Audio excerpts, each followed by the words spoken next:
It's September 11th, 1998. We're in Houston, Texas at the Sheraton. My name's Slade McClendon, and I'm going to be interviewing Ed Bernstein. Right. In the, so let me say this right, in Division Headquarters of the 512th Counterintelligence Corps Detachment. Right. All right. Right. If you can start off by telling us a little bit about where you grew up and where you came from. I was born in Philadelphia on August the 3rd, 1922. Went to school in Philadelphia, graduated high school in Philadelphia. Went into the Army in October 1942 and wound up in California where I retired in 1978. And where did you receive your draft card? Did you enlist? And no, I was drafted in Philadelphia and went to Camp Campbell, Kentucky, which is now Fort Campbell, Kentucky. And we were one of the first to arrive there. It was a brand new camp. There's still sawdust and wood shavings around all over. And there was a brand new camp. Originally, it was Camp Campbell, Tennessee. And what determined the move to Camp Campbell, Kentucky was they moved the base post office from the Tennessee side to the Kentucky side. So the camp mailing address had to be where the main post office was. So it became Camp Campbell, Tennessee. Camp Campbell, Kentucky. What was Camp Campbell like when you got there? Well, the thing I remember is the soft coal burning there in the wintertime. It was cold and wet. But as I said, the barracks were brand new. All the equipment was brand new. It wasn't really bad. I don't think it was bad at all. Where were you assigned when you got there? I was assigned to division headquarters. Okay, so from the start, you were... From the start, right. And then a course opened up in German slang. And I was sent to Ohio State University to take that course. So in the event that we went to Germany, that we would, if we captured some German prisoners, we could interrogate them at their level. And did you already speak German then? well, not really. My family spoke Yiddish, which is a corrupt version of German. And it wasn't hard for me to learn German at all. So, Although you had to be very careful. There's certain words used in Yiddish that are very insulting in German, and the same way, vice versa. well, let me backtrack then. Were your parents immigrants? Or Yes, what's the story there? my parents came from Russia. My grandparents also from Russia. They came here, both my parents came here about 1911, before World War I. Were they political refugees then or anything? Well, the people ask me, when did they leave? I say, they didn't leave, they escaped. They escaped the Tsar. Long live the poor dead Tsar. So it was before the Bolsheviks? Right before the Bolsheviks, yeah. They went from one extreme to the other. And what was your experience at Camp Campbell and during the Tennessee maneuvers? What kind of things did you... Well, I was with the division headquarters. I acted as a runner, helped out, and I was assigned to do clerical duties. I typed up payrolls for the company, whatever clerical duties had to be done. Who were your buddies back then? Max Schwartz, who was our cook, and John Wesley Schoen, who lives in Philadelphia. And what kind of things did you guys do at Campbell? Like to blow the time? Can't recall those things. That's all right. And then after Campbell. You remember anything about the train ride down to Barkley? Or? Oh yeah, we we went to Tennessee Maneuvers first, and then we wound up at Barkley, and which is now Dulles Air Force Base, and that was quite a change from Camp Campbell to Barkley. The barracks were plywood barracks. The doors would fall off their hinges. It was going from like summer to winter, and winter to summer. You ever make it into Abilene? Oh yeah, we used to go into Abilene for steak dinners. I still remember those steak dinners. What did you think about Abilene? Oh, it was a nice town. I thought it was a nice town. People were friendly. Right. And what kind of, as far as training and stuff, were you still pretty much typing up stuff? Yes, yes. Still clerk typist. And then, remember anything about, did you get a furlough before y'all went? Oh yes, yes. Yeah, I think I got a week's furlough or 2 weeks furlough.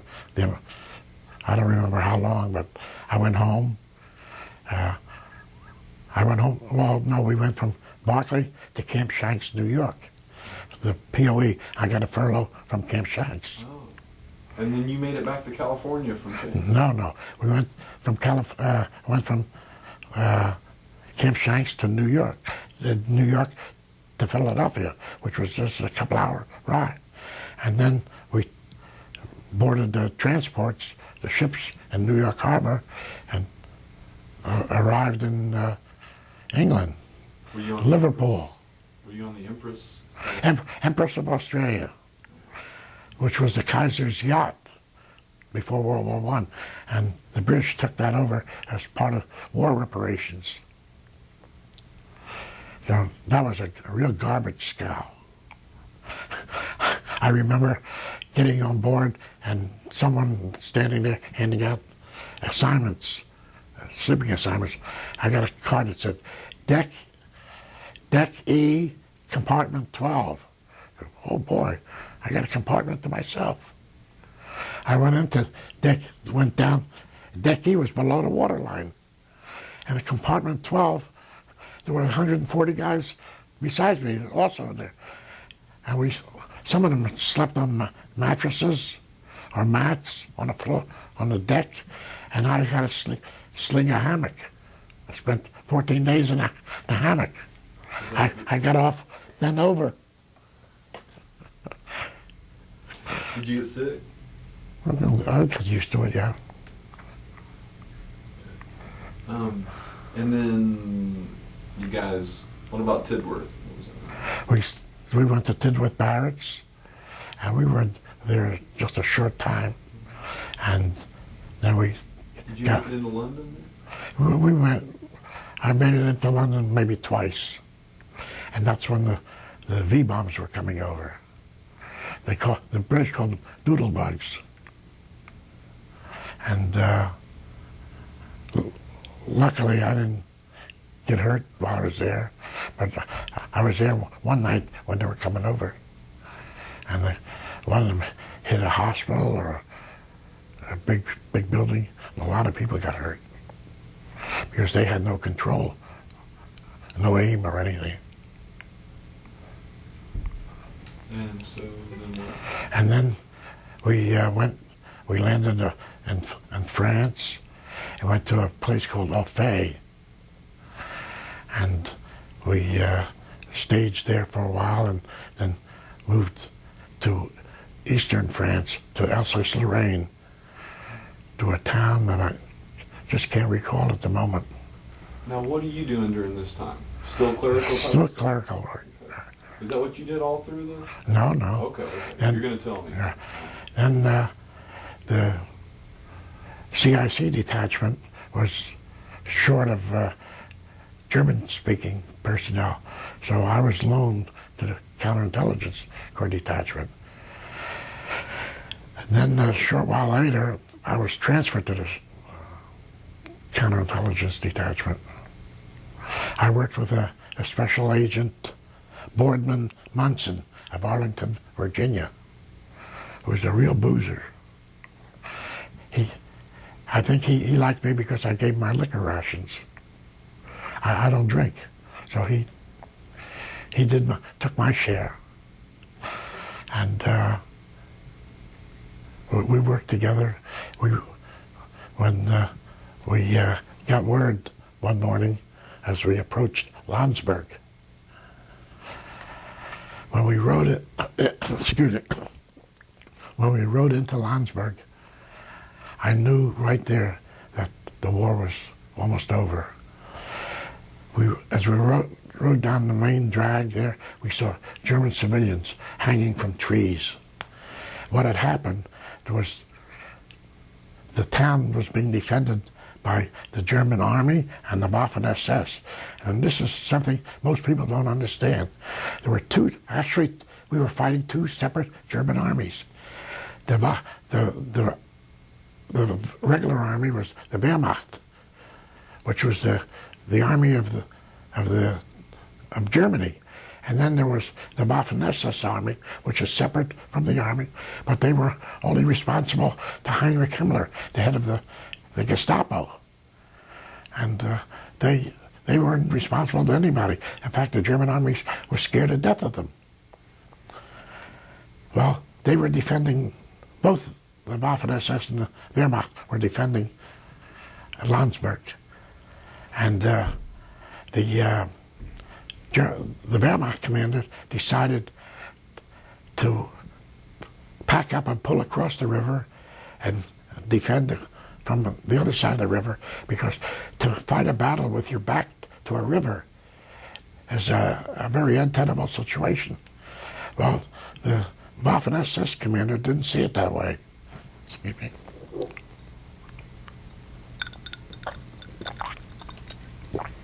He said that the Waffen-SS would fight house to house and defend every inch of German soil.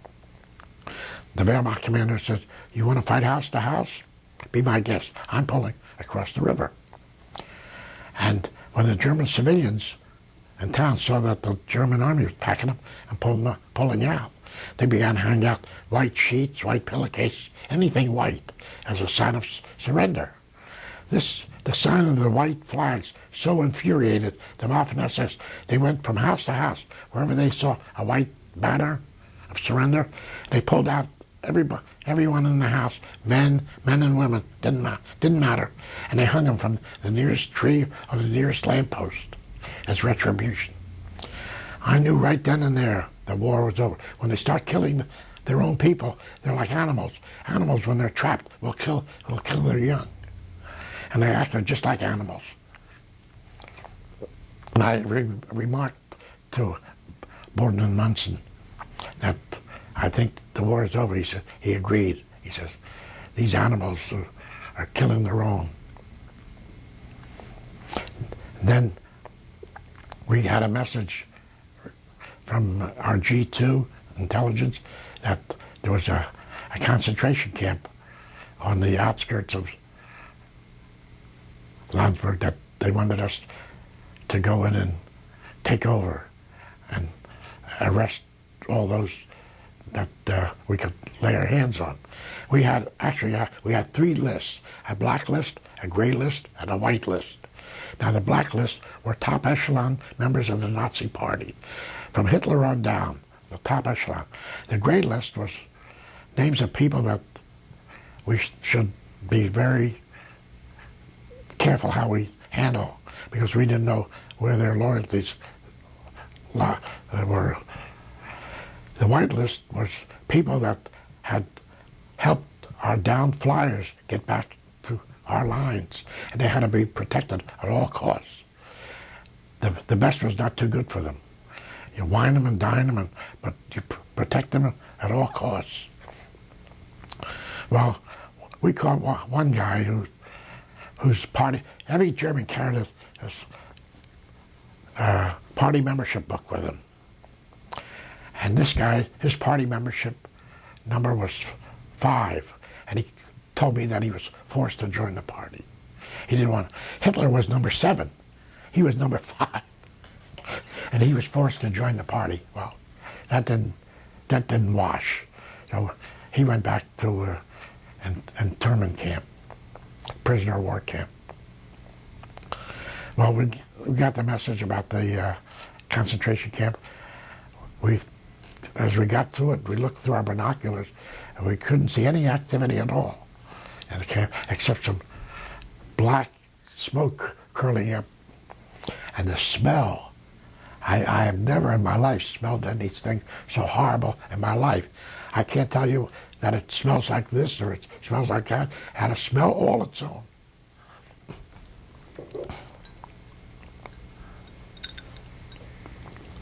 Well, when we got into the camp, we found out that it had been on fire, and everything was almost burned to the ground, or at the ground. And we found people coming out from their hiding places and looking at us. And one of them asked me, he says, "Are you Americans or are you British?" I says, "No, we're Americans." Oh. They hugged us and they kissed us, and well, they couldn't do enough for us, or whatever they wanted to do. And we asked one of them, "Where's the camp commandant's office?" They pointed up to the hill into the camp where the camp commandant and his deputy were there. The camp commandant's name was Wilhelm Tempel. He spelled his name T-E-M-P-E-L. He flew the coop, and he left his deputy, doctor. Tempel was also a doctor, Waffen-SS doctor. He left his deputy, who was also a doctor, Max Blanke, B-L-A-N-K-E. We went up to Tempel's house, and of course the house was vacant. So we went over to the deputy's house. As we approached the house, we heard a shot. So we ducked behind a stone wall fence. We thought that the neighborhood sniper was out doing his last fling. I waited a couple of minutes, no further shots. So we crawled up to the house, and I tried the doorknob. The door swung open, and I walked in, and there was Dr. Blanke on his sofa, and his full dress Waffen-SS uniform with a bullet in his head, and the weapon was laying right next to him. We walked in. I checked the couple of bedrooms. Excuse me. Checked a couple of bedrooms. In one of the bedrooms, I found his wife laying in bed with a house coat on and a bullet in her head, but no weapon. So I assumed that he shot her first, and then when he saw us coming up the driveway, he put a bullet into his head. Now that's what I call a gentleman. He saved me a tremendous amount of paperwork. I didn't have to write up an arrest report. I didn't have to write up an interrogation report. I didn't have to come up with any conclusions and recommendations. I just had one paragraph saying we found him dead on his living room sofa with a weapon by his side, and that his wife was also found him dead in her bedroom with a bullet in her head. And I assumed that he killed her first and then committed suicide. That was the end of that. Saved me a lot of paperwork. I didn't have to write up anything. Then we started looking for the other survivors in the camp.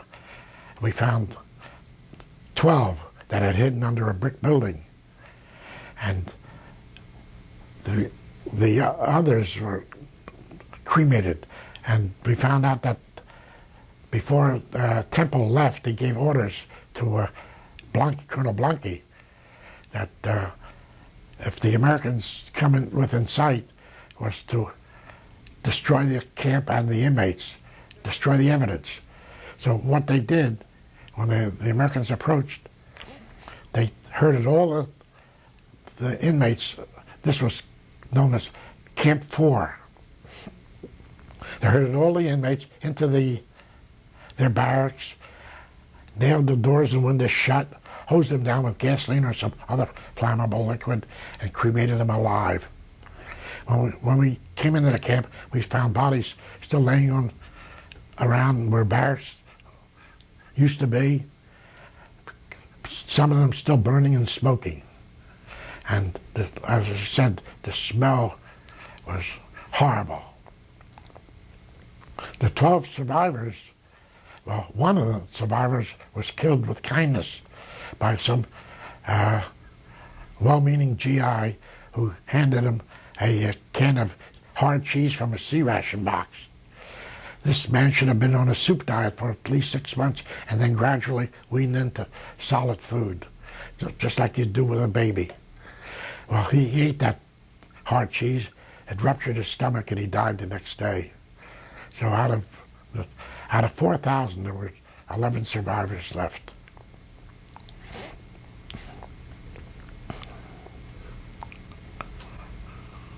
Anything else at Lansbury? No. The next day, this was Friday, April the 27th, 1945, when we first entered the camp. The next day, we requisitioned a number of trucks from the division quartermaster, large trucks. We grabbed everybody off the street in Landsberg and put them on the trucks and brought them into the camp, made them stand there and watch and look at those charred bodies burnt beyond recognition. And nobody knows anything. Nobody knows nothing. They all said the same thing. They all blamed Goering, they blamed Himmler, but not the Fuhrer. The Fuhrer knew nothing about this. They swore up and down that the Fuhrer knew nothing about this. And well, a couple of days later, I talked to one of the men that I sort of got friendly with, and he said, well, we knew that there were horrible things taking place in there, but he says, if we would have said anything, we would have wound up in the ovens. But how could the people say that they knew nothing about what was going on when a lot of them, townspeople, worked there during the day in the camps? And they had administrative jobs. They did things at like the camps in the United States here, where people in town had jobs there. Well, they had jobs there, but they didn't say anything. They didn't know anything. They didn't know what was going on in the gas chambers or the crematoriums. What was going through your mind? Well, at that time I was numb. I was shooting pictures like a robot. About a couple of days later, it hit me. And when a couple of years ago, when my wife and I went to see Schindler's List, there's a scene there where the bodies are put on a conveyor belt going from the gas chamber into the crematorium. And you could see the flames shooting out the chimney. And I said to my wife, there's something burning here. I can smell it. There's something burning here. She says, I don't smell anything. I insisted that there was something burning. Then it dawned on me, I was having a flashback. I could actually smell those bodies burning. And I was, about 50 years later, that smell just came back.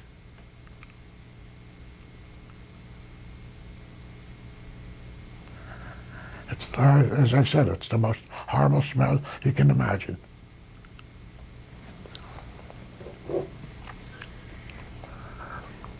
When did you get transferred over to counterintelligence? When did you start working over there, I should say?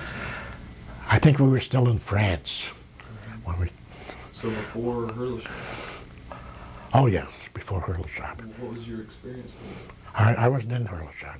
You weren't there. No, I wasn't there. So after you got transferred to counterintelligence, what did you do between then and Landsberg? We tried to interrogating prisoners and trying to get some information out of them. We had caught one guy who had been a Marine, German Marine, for 12 years. And when I looked at his uniform, I did a double take. The German army had the German eagle with the swastika on, and that was silver. His was gold.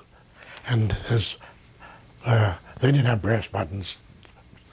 They had these plastic buttons, and they had anchors on them. And he was on the battleship Tirpitz that was holed up in the fjords in Norway. And one morning they woke up and they found out that the orders came down from Berlin that they didn't need all that complement on board. So they just kept a skeleton crew available to keep the engines oiled up. And everybody else was transferred to the German Army infantry, sailors and all. And this guy was the most disaffected guy that I'd ever talked to. Excuse me. Here he was a career Marine, 12 years service, and they tell him he's going into the German infantry. And he was full of information. I turned him over to our technical intelligence people. What I found out later, the technical intelligence people, they knew their technical intelligence, but they didn't know the first thing about conducting an interrogation, how to get word. And they were not military. They were wearing military uniforms with simulated ranks. So I turned him over to them, and about a half an hour later, I see him out in the hall. And we were trained in counterintelligence that if never talk among yourselves in your own language in front of the prisoner, because the guy will be sitting there giving you that stupid look, and he probably understands English better than you do. Well, about a half an hour later, after I turned him over to technical intelligence people, he started talking to me about heavy water and nuclear reactors and all. He was up in Norway there. So I quick turned off the interrogation, turned it over to technical intelligence. So about 30 minutes later, I see him out in the hall, and they're all done with him. And he goes to me, I walk over to him, he says to me, in broken English, he says, "What means this word BS agent?" I says, well, I explained to him what it was, and he shook his head. He didn't believe me. So, like I said, they didn't know how to conduct an interrogation. Explain, I don't understand. Well, these two guys that were interrogating him, he was giving them all this wealth of information. They didn't believe him. And they were saying, one guy would say to you, "Oh, this guy's a BS agent, BS agent." And so, and he picked that up. He picked it up. He says, what means this word BS agent? Well, you gotta be careful with talking to these people, that they pick things up. They pick up the slang and all the four-letter words. What kind of other interesting experiences did you have in counterintelligence? Well, I talked to Rommel's widow. Rommel was born in the town that we occupied, division headquarters set up in Heidenheim, Germany. He was born in Heidenheim. In the foyer of the city hall, as you walk in, there's a big statue, a bust of Rommel. It says, Ein Sohn der Stadt Heidenheim, a son of the city of Heidenheim. And his son was a teenager then. He's now the mayor of Stuttgart. His wife's name was Lucy. His son was Manfred Rommel. Manfred said that one day, while his father was home, a bunch of SS goons, Gestapo goons, showed up, and they said that he was implicated in that plot to assassinate Hitler on July 14th, 1944. And they gave him his option, either to take the pill, the cyanide pill, or they'd force it down his throat. So he asked them, he says, let me say goodbye to my wife and my son. And he went upstairs to his wife's bedroom. She wasn't feeling well. She was in bed. And he said, told her what was going to happen. He says, I won't be back. They're taking me away. Well, about an hour later, they brought back the body. He took the pill. They took him for a ride in a car, and he took the pill. But I heard later from German sources that Rommel was never involved in that plot to assassinate him. He was framed by the German General Staff, who hated his guts because he was not a Prussian. He wasn't a Prussian militarist. He was from Schwabenland. And also that he was promoted to field marshal over the heads of 60-some other generals. So they put the skids to him.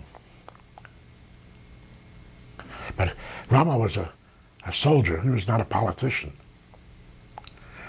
One thing, any troops that were captured by the German army in North Africa when he was in charge, they fared just as well as the German troops. Rommel made sure that the troops captured were taken care of. They weren't tortured or maltreated. He was a soldier, and he was admired by all sides. What did his widow say? I just talked to her for a short time, and she confirmed what Manfred said. She was a real lady. When you talk to her, you see, she had class. Did you hear anything through intelligence about the situation at Herrlisheim and what had happened? Yeah, well, about an hour before the attack, the intelligence came down and said that there were 250 soldiers, Germans, in Herrlisheim. When actually there were 2 Waffen-SS Panzer divisions that fresh from Norway that were brought down there. Well, about an hour after the battle started, we had captured over 250 prisoners.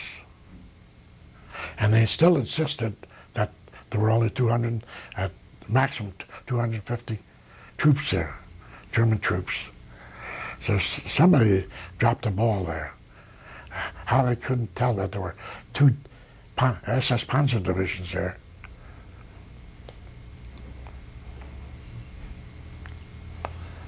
And then after Landsberg, what did you do? Well, Landsberg was the 27th of April, and the war was over a week later. So we spent the rest of the time screening people for jobs and civilian administrations, mayors and things like that. But it was hard to, we were supposed to screen out Nazi party members. That was an impossible task. Anyone who had experience in running a city or administering had to be a Nazi. So how do you denazify them? Well, Patton had a denazification course, but that didn't work either. So it was an exercise in futility, trying to get Nazis out. Yeah. Most people, if they wanted to keep their jobs, had to join the party. And if you didn't join the party, you didn't have a job. It was that simple. Like in Russia, people had to join the Communist Party, but they were selective in Russia for the simple reason if they got too many members, you lost control. So they had just a nucleus. And they're learning now that capitalism isn't a dirty word. That wasn't really the workers' paradise, as Joe Stalin had them believe in.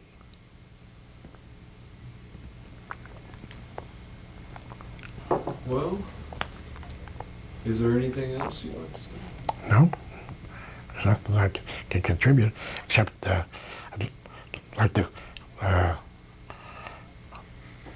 turn over my album to Dr. Williams and have him copy them and take them back tomorrow. Well, let's stop.